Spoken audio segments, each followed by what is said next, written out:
10 rules to live by. Rule number 1. We do not talk about Fight Club. Hey, no, I'm just kidding. Rule number 1, reframe anxiety as excitement. Physiologically, anxiety and excitement are pretty much the same. Your heart races, your cortisol surges, your body readies itself for action, but the only difference is the emotion. So excitement is positive, focused on all the things that could go well, whereas anxiety focuses on the fear of things going wrong. Now, Alison Wood Brooks, a Harvard professor, conducted a study where people actively tried to convert their anxiety into excitement prior to a public speaking performance. And every time, those who managed to identify as excited performed better than those who didn't. So, gaslight yourself into success, girlies. 2. Don't take advice from someone whose life you don't want. We live in the age of advice, right? Whether it's like hacks online or our friends offering up personal anecdotes. So one of my filters for the endless amounts of advice out there is to always consider the source. Is this someone whose life I would want? If the answer is yes, then I'll consider the advice and whether or not it really resonates with me. Rule number 3, don't take criticism from someone who isn't in the arena. Now, Brené Brown, a researcher and author, says, if you are not in the arena getting your ass kicked on occasion, I am not interested in or open to your feedback. There are a million cheap seats in the world today, filled with people who will never be brave with their own lives, but will spend every ounce of energy they have hurling advice and judgment at those of us trying to dare greatly. If you are criticizing from a place where you're not also putting yourself on the line, I am not interested in your feedback. Now, the only exception I make for this Brené Brown advice is that if someone's critiquing my work in a very thoughtful, tactful, and kind way, I will consider it. Because then I know the intent of that criticism isn't meant to diminish me or my art, but to help me improve. It's useful feedback. So as long as something is worded from a place of kindness when it comes to critique, I will take it into consideration. 4, relationships are rarely healthier than your self-esteem. This has been one of the biggest arcs in my life, okay? Because when I heard this quote from James Clear, I felt attacked.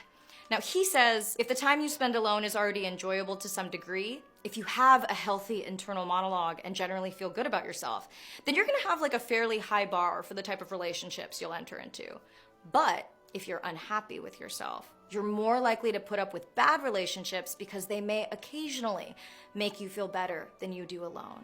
So if you want a great relationship, the first thing you want is to be comfortable by yourself. 5, don't be afraid to be bad. You're normally bad at things when you first start them. Like, actually, we should relish being bad. And the worse we are, the more growth we get to have. I think so many people let the idea of like being bad or being cringe stop them from going after the things that they want to try or do, because they don't realize that like being bad is actually step number 1 to being good. 6, boundaries are bridges, they're not walls. Boundaries are communication, not silent stonewalling. I am an advocate of always having the hard conversation to the people who matter to you. And depending on how they react and whether or not they change their behavior, that's gonna tell you everything that you need to know. If people respect your boundaries, they're amazing. 7, respond, don't react. Practice emotional regulation. A sinking ship isn't sinking because it's immersed in water. It's sinking because of the water it lets in. So learn how to protect your energy and mood against the external factors of the world, because the world is on fire. 8, when you are upset, don't text, don't tweet, don't kill yourself.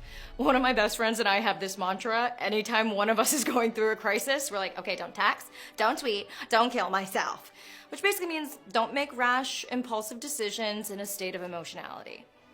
9, the answer is probably simpler than you think. Did you not get enough sleep? Have you had enough water? Have you been sitting in the dark all day? You are a plant. Where's the sun? Are you getting ample rest? Do you need a little treat or a little snack? Usually, improving upon one of these very simple pillars is all it takes to drastically improve your mood. And finally, 10, don't underestimate 15 minutes a day. The compound interest of your actions is powerful. 1 page a day is a screenplay every 9 months, or a novel every year. Most people think, well, if I only have 15 minutes to dedicate to my project today, it's not even worth doing. But sometimes all you can get done each day is 15 minutes. Our life is a season, and those 15 minutes over time, they add up. So these are my 10 rules to live by, but take what resonates and leave what doesn't.